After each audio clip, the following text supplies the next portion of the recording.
Sir आप chart ready रखना, मैं सुजलॉन पे चार्ट भी टटोलना चाहूंगा लॉन्ग टर्म के लिहाज से आपसे। Rajesh sir. Good morning Ashish ji, good morning रजत दा। आपने सही कहा कि लोगों को ऐसा लगता है कि ये मल्टी बैगर है, वो मल्टी बैगर है, ऐसे इतिहास हमेशा चलते रहते हैं। बट मेरा ये अनुभव रहा है कि मल्टी बैगर ऐसे दिखते नहीं है। आपको लगता है कि कंपनी स्ट्रांग है, आगे अच्छा परफॉर्म करेगी, बट आपको तिमाही दर तिमाही नतीजे, कंपनी की प्रोग्रेस, कंपनी के अनाउंसमेंट्स, कई चीजें देखती रहनी पड़ती हैं, उसको फॉलो रखते रहना पड़ता है, उसके बाद ही जाके मल्टी बैगर होता है।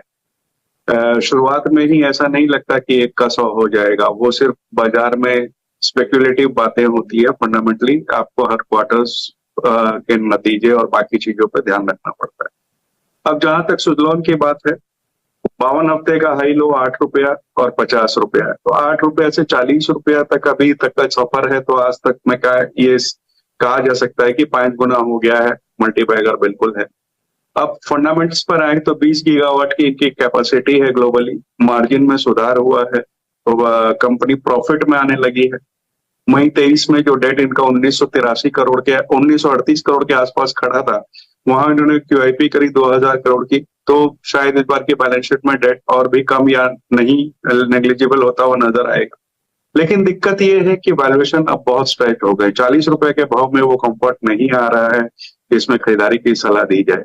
बल्कि मैं तो ये कहूंगा कि कोई अगर अच्छे मुनाफे पे बैठा है तो थोड़े बहुत मुनाफा वसूली करनी चाहिए।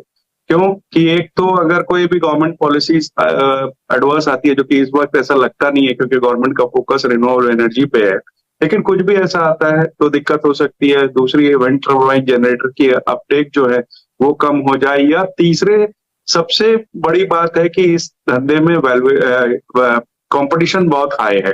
तो उस वजह से मुझे इस 40 रुपए में उतना कंफर्ट आता नहीं है। मैं यहाँ पे मुनाफा वसूली या बिक्री की ही सलाह दूं। यार सही बात, ये पॉजिटिव्स हैं। बहुत कुछ बदला पिछले 1 साल में, जिस चलते स्टॉक री रेट हुआ, पर वो हो चुका।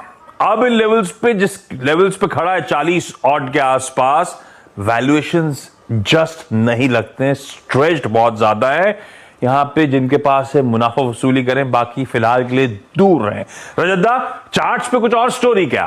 क्योंकि बहुत अच्छा रीरेट हुआ है, हायर लेवल्स पे कंसोलिडेट भी हो रहा है। आपका व्यू क्या बन रहा है? आप भी दूर रहोगे या लपक लूं? देखिए, मैं राजेश जी के संग पूरी तरह सहमत हूं, इसलिए कि करीब 1 साल पहले ये जून का 2023 का जून का फर्स्ट वीक में ये ऊपर मारा था और 14 का लेवल पार किया था। उस टाइम पे इसमें रिकॉर्ड वॉल्यूम दिखाई दिया था। वो रिकॉर्ड वॉल्यूम 300 करोड़ से ऊपर उसी हफ्ता में हुआ था।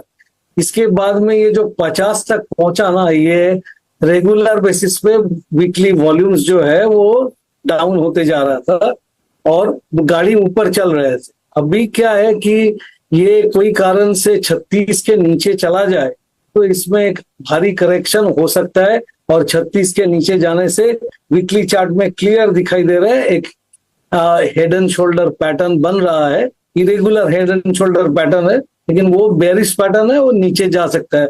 और जितना भी आप पॉजिटिव्स को कहेंगे, जैसा राजेश जी ने कहा, वो ऑलरेडी प्राइस में आ चुका है। अभी नया कुछ आएगा तो इसमें फिर से दम आ सकता है, नहीं तो मैं भी कहूंगा कि इसमें एक बार प्रॉफिट बुक कर लेना चाहिए। यही बात है, कोई इतना स्टॉप लॉस ये सब दिखना नहीं है। कुछ आप दोनों बुक कर लो, बेहतर। बिल्कुल ठीक है, दोनों का व्यू सेम है। चाहे फंडामेंटल्स टटोल लो, चाहे टेक्निकल्स पे परख लो, ये सेल वाला स्टॉक है, बेचना है, मुनाफा बांध के बैठ जाओ साइड पे, सही जोन है उसके लिहाज से। वैसे one of the highest equity base है सुजलॉन का, 1363 करोड़ आउटस्टैंडिंग शेयर्स, और रिटेल के पास ऑलमोस्ट 350 करोड़ शेयर्स हैं सुजलॉन एनर्जी के। शायद इसलिए भी रह रहे के सवाल आते हैं ऐसे।